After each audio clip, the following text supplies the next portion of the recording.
대통령님은 재임 기간에 트럼프를 여러 번 만나신 적이 있는데요. 지난해 미국 정치 전문지 폴리티코에 보면은 트럼프를 가장 잘 다룬 외국 정상 중 한 사람으로 문재인 대통령을 꼽았었습니다. 대통령이 보시기에 트럼프는 어떤 지도자인지, 그리고 앞으로 우리 정부가 트럼프 미 행정부를 어떻게 대응해 나가야 되는지 좀 말씀해 주시겠습니까? 예, 트럼프 대통령은 다 잘 알다시피 그 미국의 이익을 앞세우고 아주 강하게 압박하는 그런 스타일이죠. 기존의 그 외교 문법을 아예 무시하기도 하고, 그리고 또 예측 불허의 그 모습을 보이기도 합니다. 그런데 그런 반면에 한편으로는 좀 이념적이지 않고 아주 실용적인 그런 모습을 보여서 또 상대하기에 편한 면도 있습니다. 제가 겪어본 바에 의하면 궁금한 그 사항들에 대해서는 질문도 많이 하고, 그 다음에 또 그 답변을 또 경청하고, 또 자신의 의견을 솔직하게 토로를 하기 때문에 나로서는 맞아 대화가 조금 맞아 통했다, 대화할 만했다 그렇게 느꼈습니다. 이게 가장 좋았던 것은 북한 문제에 대해서 기존의 공화당 정치인이나 그 보수 정치인들과 달리 이념적이지 않고 실용적으로 접근하는 그런 것들이 참 좋았습니다. 원래 일반적인 그 공화당 정치인들이나 보수 정치인들은 북한을 악의 세력으로 규정을 하고, 그렇기 때문에 북한과의 대화를 신뢰하지 않고 지속적으로 압박을 가해서 북한을 굴복시켜야 한다, 이런 생각들을 강하게 가지고 있거든요. 나는 트럼프 대통령에게 이렇게 설명을 했습니다. 그 제재와 압박도 필요하지만 과연 그동안 제재와 압박을 지속한 그 결과 북한의 핵과 미사일 문제가 해결이 됐냐, 그 위협이 감소됐냐, 실패하지 않았냐. 제재와 압박에도 불구하고 북한의 핵과 미사일은 계속 이렇게 고도화돼서 이제 위협적이 된 것 아니냐. 그러니 제재와 압박 외에도 대화의 방법도 함께 구사할 필요가 있다. 또 다른 한편으로 군사적 옵션을 이렇게 생각한다면 그것은 한미 양국 모두에게 너무나 큰 희생이 따르기 때문에 그것은 도저히 취할 수 없는 방법이다. 그래서 외교적 방법 사용해야 되고, 또 외교적 방법으로도 충분히 그 북한의 비핵화라는 목표를 달성할 수 있다, 그렇게 설명을 했는데, 트럼프 대통령은 그런 설명에 대해서 아주 전적으로 동의하면서 정말 기존의 미국의 국가 지도자들과 달리 김정은과 직접 만나는 그런 아주 톱다운 그 정상회담을 그렇게 이제 해주었습니다. 결과적으로 그 대화가 다 성공하지는 못했습니다. 그러나 그 2017년 우리가 침할 당시에 그때 그 북한의 핵과 미사일 그 위협이 아주 최고로 치솟고, 그 바람에 전쟁 위기가 우리 한반도를 가득 이렇게 뒤덮고 있었던 것을 생각해 보면 그런 트럼프 대통령의 그런 실용적인 접근이 적어도 트럼프 임기 동안, 또 우리 정부의 임기 동안 그 한반도 평화를 유지할 수 있었던 것이거든요. 그것은 트럼프 대통령의 아주 큰 업적이라고 생각합니다. 트럼프 대통령은 한편으로 대규모 한미 군사 훈련이라든지 연합 훈련이라든지 또는 한반도의 전략 자산들을 전개하는 이런 부분에 대해서도 아주 비용이 많이 드는 낭비다, 또는 좀 어리석은 전쟁놀이다, 이런 식으로 아주 실용적인 거로 생각하면서 그 가치를 높이 평가하지 않았습니다. 그런데 트럼프의 태도가 한반도의 군사적 긴장을 낮추는데도 큰 역할을 했다고 볼 수 있습니다. 네, 요즘 트럼프 대통령의 태도를 보면 굉장히 그 자국의 경제적 이익을 극대화하려고 굉장히 노력하는데요. 그 대통령님 시기에도 특히 방위비 분담금 협상 갖고 굉장히 좀 고생하셨을 것 같은데 그 부분은 좀 어땠는지 설명해 줄 수 있습니까? 이렇게 트럼프 그 대통령은 그런 자신의 그 요구를 관철하기 위해서 아주 이제 좀 과장된 그런 식의 주장도 많이 합니다. 실제로 대화를 해보면 트럼프 대통령이 우리 한반도 문제에 대해서 그렇게 깊이 있게 알지 못하는 것을 많이 볼 수 있었습니다. 왜냐하면 우리는 너무 중요하기 때문에 한미 간의 문제 이런 문제에서 정통하지만 미국 대통령으로서는 수많은 세계 문제 가운데 하나일 뿐이고 또 때로는 또 후순위의 문제일 수도 있고 그래서 그렇게 충분히 알지 못한 채 그냥 자신의 감을 가지고 주장하는 경우들이 많이 있습니다. 그래서 이 미국 그 대통령이 미국의 국가 이익을 앞세워서 이렇게 이제 외교를 해온다면 우리도 마찬가지로 우리 국익을 지키는 그런 이제 협상의 어떤 원칙을 반드시 견지할 필요가 있고요. 트럼프 대통령이 그렇게 좀 정확하지 않은 정보 속에서 과장된 주장을 하면 그런 부분들을 하나하나 조곤조곤 그렇게 설명해 줄 필요가 있다고 생각합니다. 예를 들면 트럼프 대통령은 나를 만날 때마다 방위 분담 이야기하면 주한미군이 4만 명이다. 그런데도 한국 방위 분담 전혀 안 하고 안보 무임승차하고 있다. 이렇게 이제 주장을 합니다. 그러나 한반도 주한미군은 28,500명이거든요. 그 28,500명은 미국 의회가 이렇게 설정한 선이에요. 그렇게 설명해주고 그 다음에 안보 무임승차라는 말이 사실이 아닌 것이 한국 국방비가 GDP에서 차지하는 비율이 2.7%좀 됩니다. 이것은 미국의 동맹국 가운데 가장 높은 비율이에요. 당시 일본은 1% 남짓, 유럽 국가들은 다 2% 미만.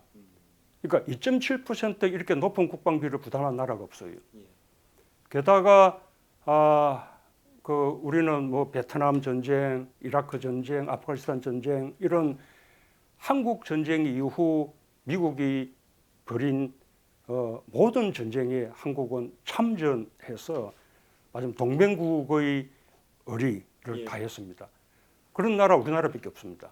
그래서 한국은 절대로 안보 무임승차가 아닐 뿐더러 가장 높은 안보 비용을 부담하는 나라이고 미국에 대해서 많은 도움을 받았지만 우리 나름대로도 미국을 돕기 위해서 최선을 다해온 나라다. 이런 걸 이제 설명하죠.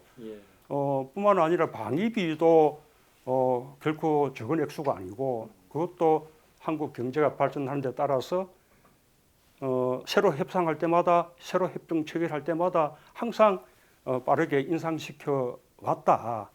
거기에 주한미군 기지들을 부지를 무상 제공하는 거라든지 평택미군 기지 건설 비용 100억 불을 한국 정부가 부담했다든지 이런 점들까지 감안하면 한국은 충분히 높은 이 방위비를 분담하고 있다. 이렇게 이제 설명을 하면 물론 그렇게 설명한다고 트럼프 대통령이 방위비 뭐 5배 뭐 한꺼번에 뭐 얼마 이렇게 하는 요구를 철회하지는 않습니다. 그러나 그런 설명을 듣고 나면 요구하는 강도가 훨씬 약해져요.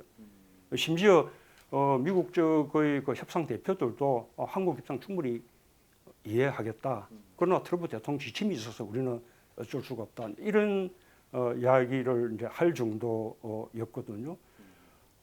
그런 교착 상태가 계속되었기 때문에 나는 우리 그 협상 중단을 선언하고 우리 협상 대표단을 철수시키기도 했습니다. 그래도 트럼프 대통령이 그에 대해서 아무런 보복 이렇게 조치를 취하지 않았어요. 그래서 트럼프 대통령 때는 끝내 방위 분담 협정 타결하지 못하고 바이든 정부 넘어와서 바이든 대통령과 사이에 보다 합리적인 그런 금액의 방위 분담 협정을 할 수가 있었죠. 5개년 협정이죠. 예, 그렇습니다. 그래서 나는 그런 접근을 위해서 이 방위 분담 협정이 정치적인 어떤 협상이 되지 않도록 예. 협상 대표를 국방부나 군측 그 인사로 하지 않고 기재부 출신 재정 전문가를 협상 대표로 내보냈습니다. 그래서 모든 정치적인 문제는 다 대통령에게 미루고 당신은 오로지 기존의 방위 분담 이 틀에 의하면 예. 우리가 얼마의 방위비를 분담하는 것이 합리적인 것이냐 그런 순 기술적인 상황만 가지고 협상하라 그렇게 지침을 주었었죠. 앞으로 그 새 정부가 이제 미국과 방위 분담 협정을 만약에 하게 된다면 예. 그때 우리 정부 때 그 협상 대표단들을 음. 에게서 좀 충분한 경험담을 음. 듣는 것이 좋겠다는 조언을 드리고 싶고요. 예. 내친 김에 아마 이제 미국이 방위 분담금 협상 재협상 요구를 해올지 모르겠는데 사실 우리는 2026년부터 2030년까지 방위 분담 협정이 이미 체결돼 있습니다. 작년에 맺었죠. 그렇습니다. 그래서 이것은 우리에게는 국회 동의까지 거친 일종의 조약 예. 그 성격을 가지고 있기 때문에 그 유효 기간 내에 새로 협상을 하자는 것은 일종의 국제 규범에 어긋나는 거예요. 미국이 방위 분담 인상을 요구하자면 새로운 협정이 만료될 점에 가서 그때 새로운 협정을 체결할 때 요구할 일이죠. 그래서 그런 점들을 극구 내세우면서 미국의 방위 분담 협정 재협상에 대해서 강력하게 거부하는 예. 그런 이제 맞아면 모습을 보여줄 필요가 있고 만약에 이제 부득이하게 재협상을 하게 된다 하더라도 최대한 그 협상의 시기를 늦추어서 일본이나 독일의 재협상이 먼저 이루어지고 난 이후에 그 결과를 보면서 우리가 협상에 나서는 그런 태도가 바람직하다고 생각을 합니다. 지금 대통령님이 이제 차기 정부에 뭐 이렇게 조언도 해주셨는데요. 만약에 이제 다음 정부가 출범해서 차기 대통령이 트럼프와 상대하는 법을 대통령님에게 여쭤본다면은 어떤 얘기를 조금 더 하고 싶으십니까? 우선은 아까 말한 우리의 그 외교의 원칙, 예. 우리가 뭐 한미 동맹을 우리 대한민국의 안보를 위해서나 뭐 경제적 측면에서나 한미 동맹을 최대한 중요하게 여긴다는 것은 그것은 예. 누구나 다 아는 것이기 때문에 그런 그 원칙의 기조하에 우리 국익을 지키는 그 원칙을 확실히 지켜나갈 필요가 있고요. 그래서 수용할 건 수용하면서도 아닌 부분은 아니다라고 분명히 선을 끌 필요가 있습니다. 그 면전에서 그 세계 이렇게 막 몰아치고 요구를 하면 면전에서 딱 거절하기가 어려워서 그 순간을 그냥 어물쩍하게 넘기고 뭐 돌아와서 다시 또 실무적으로 다른 모색을 하는 것으로 생각하기 쉬운데 예. 그 사실은 미국은 그런 태도를 가장 싫어합니다. 아닌 것은 면전에서 아니다라고 해야지 면전에서는 아무 이야기하지 않고 마치 동의하는 것 같은 모습을 보이다가 돌아서서 딴소리하는 것 이런 것을 가장 싫어하고요. 오히려 동맹국 간에 이견이 있는 것이 너무 당연한 것이다. 예. 이견은 이견대로 이렇게 드러내놓고 그것을 놓고 동맹국 간에 협의해 나가는 것이 그것이 가장 건강한 동맹이다. 미국은 그런 점들을 늘 이제 강조합니다. 우리 이제 대통령을 비롯한 그 외교 당국들도 늘 이제 그런 그 태도를 가질 필요가 있죠. 아까 그 트럼프 대통령이 우리 한반도 문제에 대해서 충분히 다 알지 못한 채 대화하는 경우도 많이 있다라고 말씀을 드렸는데 그것에 대비해서 우리 한국의 그 정상회담에 나서는 분들은 적어도 그 한반도 문제 또는 한미 간의 문제 어쨌든 미국과 정상회담에서 이슈가 될 수 있는 문제들에 대해서는 완전히 통달하고 나갈 필요가 있습니다. 확실하게 충분한 공부 학습을 해서 완전히 숙지한 가운데 그래서 트럼프 대통령이 나하고 이제 처음 대면했을 때 보통 이제 정상회담은 이런 서로 간에 그 의제별로 이렇게 대화할 내용들을 미리 정리해서 그것을 차례대로 주고받는 이른바 이제 약속 대련식으로 이루어지는 경우가 많은데 트럼프 대통령은 그런 식의 외교 정보를 완전히 무시하고 자기가 궁금하게 여기는 부분들을 마구 질문을 하는 겁니다. 그래서 뭐 때로는 공격적인 질문을 하기도 하고요.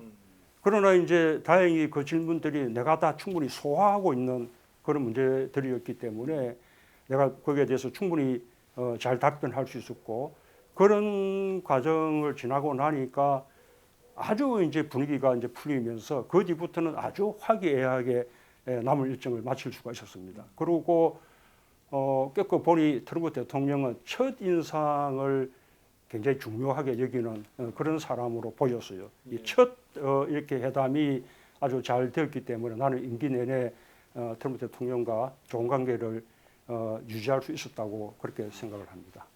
그 대통령님이 지금 말씀하신 동맹 간에도 이견이 있는 게 어쩌면 당연한 거다. 굉장히 좋은 말씀 같습니다. 근데 우리나라 보수 언론은 한미 간에 뭐 조금 이견이 있으면 뭐 한미 간 이견해 갖고 그게 일면 톱으로 막 나오고 큰 문제가 있는 것처럼 그러니까 얘기하는데 미국이 예를 들면 뭐 미국의 그 부처 간에도 이견들이 많거든요. 우리 한반도 문제에 대해서 국무부 이야기 다르고 뭐 국방부 이야기 다르고 또는 뭐 대통령 안보실 이야기 다르고 그 미국이 다른 것은 그것은 전략적으로 그런 것이다. 심지어는 뭡니까 아주 배드캅, 굿캅 이런 식의 전략적인 접근이라고 하고 우리 내부에 좀 이견이 있거나 우리하고 미국 사이에 이견이 있으면 이것은 마치 큰일 나는 무슨 분절처럼 이거는 이제 큰 병폐죠. 우리가 이제 외교하는 사람들에게 보다 많은 신뢰를 주고 그런 국민들의 지지하에 맞으면 그 충분히 영향을 발휘할 수 있도록 그렇게 밀어줄 필요가 있습니다. 그 트럼프 대통령은 미국 대선 과정에서 나는 북한 김정은 위원장과 잘 지냈다는 얘기 여러 번 했고 또 취임 직후에도 비슷한 얘기를 한 적이 있습니다. 대통령님이 보시기에 일기 때처럼 트럼프 대통령이 김정은 위원장과 북미 정상회담을 다시 추진할 가능성이 높은 걸로 보시는지 만약 그렇다면 우리는 어떻게 대응해야 할까요? 추진할 것으로 보고 이미 지금 추진을 하고 있다고 봅니다. 여러 가지 지금 던지는 말들이 북한을 대화의 자리에 넣도록 그렇게 맞으면 유도하는 말들을 지금 하고 있지 않습니까? 어떤 꽤 많은 전문가들이 그 트럼프 대통령이 우크라이나 러시아 전쟁의 적극 종식을 이렇게 약속한 바가 있기 때문에 그 문제에 먼저 매달리고 이 북한과의 대화는 그 러시아 우크라이나 전쟁이 끝난 이후에나 이렇게 도모할 거다라고 그 예측하는 사람들이 꽤 있었는데 나는 아니라고 봅니다. 그 북한하고 대화는 김정은 위원장 측에서 호응만 한다면 나는 우크라이나하고 러시아 전쟁 종식 이전에도 될 가능성이 있다고 봅니다. 트럼프 대통령으로서는 하노이 회담에서 지난 정부의 말하자면 외교를 통해서 이 북한의 핵 문제를 해결하려는 그거는 그 미국 역대 대통령이 하지 못했던 일이거든요. 해낸다면 그것은 굉장한 업적인 거죠. 그 문턱에서 이렇게 멈추었던 그 경험이 있죠. 그것도 트럼프 대통령 자신의 의지가 아니라 본인은 말하자면 협상을 할 뜻이 있었지만 주변의 네오콘들에게 강하게 발목이 잡혀서 끝까지 가지 못한 것이어서 나는 이기 때는 반드시 그런 이제 협상 목표를 달성해서 미국 역대 대통령도 하지 못했던 아주 큰 업적을 남기고자 하는 그런 말하자면 정치인으로서의 욕심을 나는 가지고 있다고 봅니다. 그런데 우리가 지금처럼 북한을 적대시하고 대화를 하지 않는 이 이제 정책 기조를 계속 가지고 간다면 한국은 그냥 북미 대화에서 소외되고 패싱되는 것을 자초하는 꼴이 되는 거죠. 한국 빨리 북한과의 그 정책 기조를 이렇게 대결 기조에서 대화를 추진하는 쪽으로 빠르게 정책 전환을 할 필요가 있고요. 예. 실제로 북미 간에 마주 않는다 해도 한국이 그 대화를 촉진하는데 매우 중요한 역할을 해야만 됩니다. 예. 이 남북 관계의 그 진전 없이 북미 간에만 뭔가 문제를 해결할 수는 없는 것이거든요. 그래서 그런 어떤 중재자, 촉진자 역할을 하기 위해서도 한국 정부가 속히 이게 대화 기조로 전환을 해야 되죠. 그리고 그런 대화를 통해서 북한의 핵과 미사일 위협을 아예 없애거나 줄이려는 그런 트럼프 대통령의 노력에 대해서 적극 지지하고 예. 보조를 맞춰갈 필요가 있는 거죠. 예. 그럼 트럼프 대통령은 그렇게 좀 북미 정상회담을 추진하더라도 워낙 김정은 위원장은 지난 하노이 2차 북미 정상회담 실패에 워낙 그 실망을 해서 과연 쉽게 나오겠냐라고 이렇게 내다보는 분석가들도 좀 있거든요. 대통령님은 그럼 북한도 결국은 북미 대화에 나설 것으로 보십니까? 대신에 몸값을 높이려고 하겠죠. 예, 그동안 이제 북한의 핵과 미사일이 훨씬 더 이렇게 발전했기 때문에 예. 드디어 지금 핵 보유국의 지위를 주장하지 않습니까? 예. 그래서 이제는 협상에는 놓지만 다만 그 몸값은 훨씬 높이려고 할 것이고 그 점에서 이제 북미 간의 대화에 들어가기 위한 이른바 이제 삿바 싸움 같은 것이 이제 벌어지겠죠. 예. 아마도 이렇게 북한은 당연히 핵 보유국의 지위를 주장하면서 예. 이제 과거처럼 비핵화가 아니라 군축. 어떤 핵의 군축. 동결 예. 또는 핵 군축 예. 이런 쪽으로 이 협상 대화의 목표를 설정할 가능성이 높고요. 남한에서는 보수 세력을 중심으로 야 우리도 핵을 가져야 되는 거 아니냐는 핵 보유론이 점점 더 커질 가능성은 높을 것 같은데 이런 부분은 어떻게 보십니까? 이 한국의 독자적인 그 핵무장 예. 뿐만 아니고 좀 일각에서 절충안으로 제시했던 전술핵을 다시 한국에 배치하는 이런 예. 것까지도 미국은 결코 동의하지 않고 있죠. 예. 지난번 이 한미 이 간의 그 핵 문제 그 협상에서도 예. 맞아 이제 윤석열 정부가 자체 핵 무장론은 내려놓는 대신에 예. 핵 운용에 관한 협의를 하는 것으로 예. 말하자면 이제 핵 우산을 강화하는 쪽으로 그렇게 이제 합의를 한 적이 있었거든요. 예. 아마 이제 미국은 그렇게 놓을 겁니다. 근데 현실적으로 우리가 이제 독자적으로 핵 무장을 한다는 것은 불가능해요. 예. 그래서 우리가 NPT 이 체제에서 탈퇴해야 한다는 것이기 때문에 예. 우선은 한미 동맹에 아주 큰 균열이 생기게 되고 예. 또 국제 사회로부터 많은 말하자면 제재를 예. 받게 되죠. 예.